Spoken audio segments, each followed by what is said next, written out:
Bonsoir à tous, bienvenue sur Wisdom Corporation Technology. Ici, on parle d'informatique, de technologie et de business. Dans la dernière vidéo, nous avions vu comment ajouter un lien externe et comment créer des tableaux en HTML.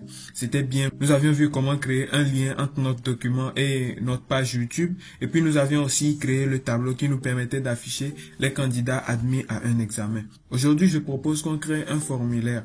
Nous allons créer un formulaire sur notre page web qui va nous permettre de recueillir des données. Donc, ce qui va nous permettre de voir les balises, les différentes balises qui composent un formulaire en HTML. Donc, on va se rendre dans notre code, puis on commence.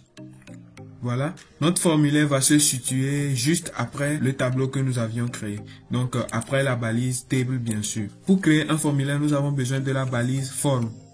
La balise form, c'est celle qui nous permet de créer un formulaire. Vous voyez qu'elle s'est générée avec un attribut ici, action. Nous n'allons pas nous concentrer sur cet attribut. Lorsque nous irons étudier le PHP, on va voir à quoi sert vraiment cet attribut. Et dans un formulaire, on a besoin d'un champ de texte. Un champ de texte où l'utilisateur pourra entrer des données. Donc pour créer un champ de texte, nous allons utiliser la balise input.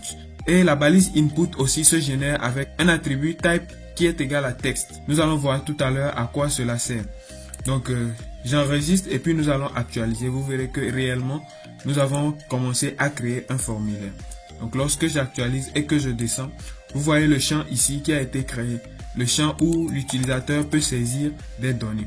Maintenant, c'est un peu difficile de voir notre formulaire puisque nous n'avons pas mis un titre. Pour cela, je propose qu'on mette un titre avant le champ.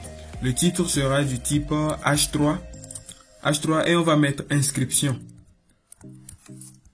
Cela va nous permettre de voir exactement où commence notre formulaire. Voilà inscription et après inscription, nous avons le champ d'entrée où l'utilisateur va entrer les données. Donc, c'est le premier type d'entrée où l'utilisateur peut donner des informations. Ce type d'entrée est utilisé pour recueillir par exemple des noms, des prénoms, des adresses email, des mots de passe, etc. Imaginons que nous voulons que le client nous donne son nom, son prénom, son adresse email et puis un mot de passe. Cela va nous permettre de créer 4 champs de type test que nous allons générer ici. Donc je copie ceci et je vais coller ça 4 fois.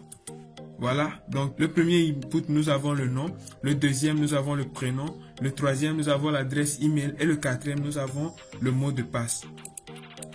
Donc je vais actualiser ici et vous voyez les différents champs qui ont apparu. Le premier champ, comme nous l'avions dit, le nom, ici le prénom, ici l'adresse email et puis ici le mot de passe. Sauf que l'utilisateur ne saura pas exactement quelles données entrer dans quel champ vu qu'il n'y a pas d'indication. Donc pour ajouter une indication, nous allons ajouter dans ces différentes balises d'autres attributs qui vont nous permettre de donner des informations au client. L'attribut que nous allons mettre ici s'appelle placeholder. Placeholder, puis nous allons mettre l'information que nous voulons que le client donne. Par exemple ici, le nom. Donc je vais enregistrer et vous allez voir. Voilà, j'actualise. Vous pouvez voir qu'il y a une certaine écriture dans le champ. Cela permet au client de savoir que ce champ lui réclame de donner une information et cette information c'est son nom. Donc dès qu'il commence à écrire, l'information que nous avons saisie va disparaître. Nous pouvons faire de même pour les autres champs. Donc je vais juste copier ceci et je vais le coller dans les différents champs ici. Donc je vais modifier ici, nous avons plutôt prénom et ici nous avons le email. Puis en dernière position, nous avons le mot de passe. Et puis vraiment, nous avons les tests qui se sont générés. Premièrement, le nom, le prénom, l'email et puis le mot de passe. En ce qui concerne les champs de type mot de passe et de type email, nous n'allons pas utiliser le test. Vous voyez, lorsque je saisis le mot de passe, on voit les caractères que je suis en train de saisir. Ce n'est pas sécurisant. Pour cela, nous allons utiliser un autre type au niveau de la balise. Et le type que nous allons utiliser pour les mots de passe, c'est le type password. Password pour les mots de passe. Et au niveau de email, nous allons utiliser le type email. Voilà, j'enregistre et vous allez voir la différence. Lorsque je vais vouloir saisir maintenant le mot de passe après avoir actualisé, vous voyez que c'est des caractères illisibles qui s'affichent. Cela permet de sécuriser le mot de passe lorsque l'utilisateur sera en train de le saisir. Et au niveau du email, c'est pas forcément remarquable, mais on va le remarquer après au niveau du PHP. Et donc il faut seulement retenir que pour le mot de passe, on va plutôt utiliser les types password et pour les emails, nous allons utiliser les types email. Voilà, c'est les champs que nous pouvons afficher ici pour recevoir des informations de notre client. Maintenant, il arrive que nous avons par exemple des produits que nous vendons et que nous connaissons les informations que le client peut probablement nous donner. Imaginons que nous vendons des tomates, du piment et puis de l'huile. On sait préalablement qu'un client voudra forcément soit des tomates, soit du piment, soit de l'huile. Et pour faire ce genre de formulaire, nous n'avons pas besoin de mettre un champ pour que le client saisisse la tomate, l'huile ou bien le piment. Nous allons créer un autre type de formulaire qui va nous permettre d'afficher tous ces éléments-là et permettre au client juste de choisir. Il y a les balises de type select qui nous permettent de faire ça. Donc la balise select ici nous permet d'afficher des options.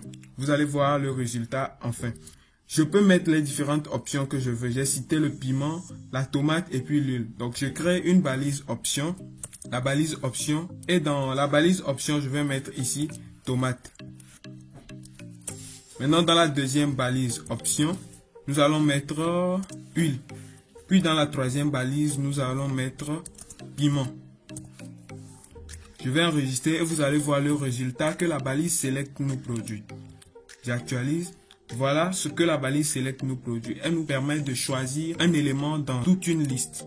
Voici, lorsque je clique sur ça, j'ai tomate ici, j'ai huile et puis j'ai piment. Cela permet d'économiser de l'énergie au client. Il pourra choisir directement parce que de toutes les façons, c'est ce que nous avons, c'est ce que nous pouvons lui proposer. Jusque ce formulaire nous permet seulement de choisir un seul élément. Donc c'est pas forcément probable qu'un client veuille seulement le piment. Il peut aussi vouloir à la fois le piment et l'huile, soit le piment et la tomate ou bien les trois carrément. Donc pour faire cela, nous allons créer encore un autre type d'input. Puis dans cette balise, nous allons plutôt changer le type test en type radio. Lorsque nous mettons le type radio, vous allez voir à quoi ressemble un type radio. Le type radio ressemble à ceci, ce genre de bouton sur lequel le client peut cliquer. Mais nous allons l'associer à un nom. Par exemple, donc je vais créer une balise ici qui va nous permettre d'associer un nom à la balise. Donc je crée la balise label qui nous permet d'ajouter des noms ou bien du test. Donc dans la balise label, je vais ajouter tomate. Tomate, puis j'enregistre et vous verrez ce que cela affiche. Voilà. Donc ici, premièrement, j'ai tomate et puis le bouton. Je peux ajouter autant de balises radio que je veux. Imaginez, je copie ceci. Puis je vais faire CTRL V. CTRL V. Donc ici, je vais mettre huile. Puis en bas, je mettrai piment. J'enregistre et puis je vais actualiser. Vous voyez que j'ai actuellement les trois éléments ici que je peux sélectionner. Donc c'est le genre de champ qu'on peut aussi générer avec les formulaires en HTML. Nous verrons comment recueillir les informations que le client va donner avec le PHP. Il est question ici de reconnaître seulement les balises qui nous permettent de générer le type de champ. Il y a aussi un autre type d'input qui nous permet de recueillir ces données. Ce type, c'est les checkbox. Les checkbox nous permettent aussi de cocher des cases. Je vais le créer, puis vous allez voir à quoi ça ressemble. CTRL V. Et à la place de type, c'est plutôt check. Donc je vais mettre checkbox. Donc à la place de type, c'est checkbox. Puis je vais copier ça et je vais le coller ici.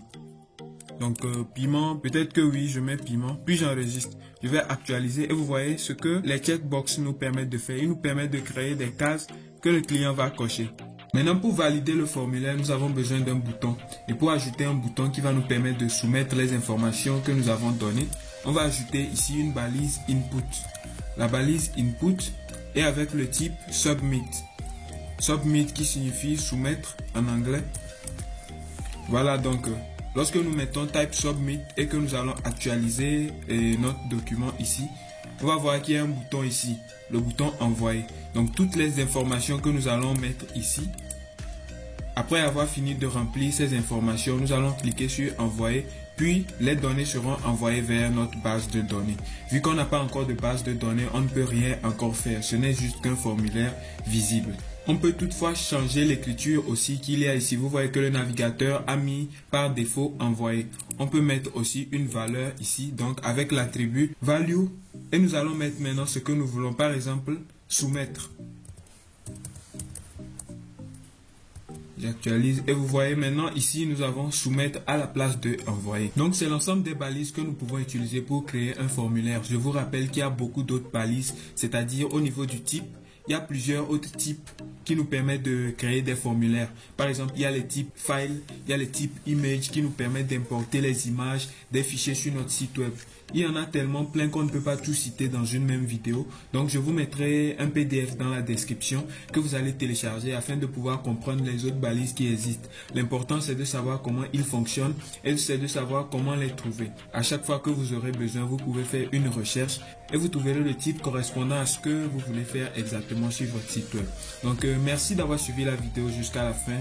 J'espère qu'elle aura été très utile. Si c'est le cas, n'hésitez pas à vous abonner, à laisser un commentaire. Ça fait toujours plaisir. Merci et à la prochaine.